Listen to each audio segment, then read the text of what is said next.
Our favorite movie night. Almost every week, my family and I have a movie night.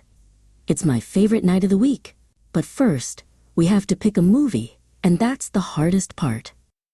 Let's watch an action movie, I always say.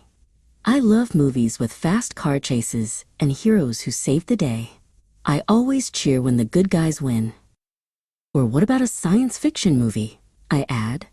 One that takes place in the future, with cool spaceships and aliens from other planets. But Mom shakes her head. I'd rather watch a drama, she says.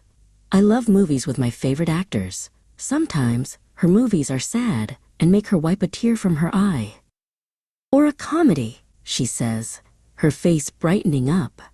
A really funny one that makes you laugh out loud.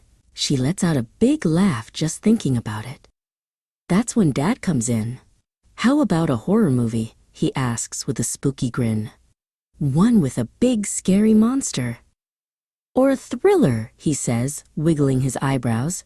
A movie that's so tense it keeps you on the edge of your seat. Sometimes, Dad's movies are so scary I have to cover my eyes. My little brother, Sam, has a different idea.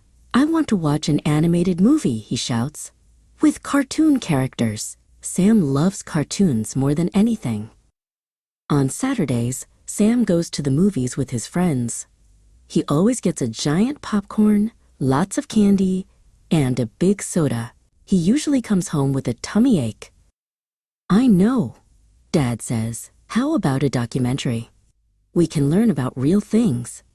I watch documentaries with him sometimes, but I still wish we were watching an action film. We all wanted something different. An action movie, a comedy, a thriller, a cartoon. How could we ever choose? Then, Mom had a great idea. I found a movie that's an animated, science fiction, action comedy, she announced. It was perfect. A movie with a little something for everyone. And that night, we all agreed it was the best movie night ever.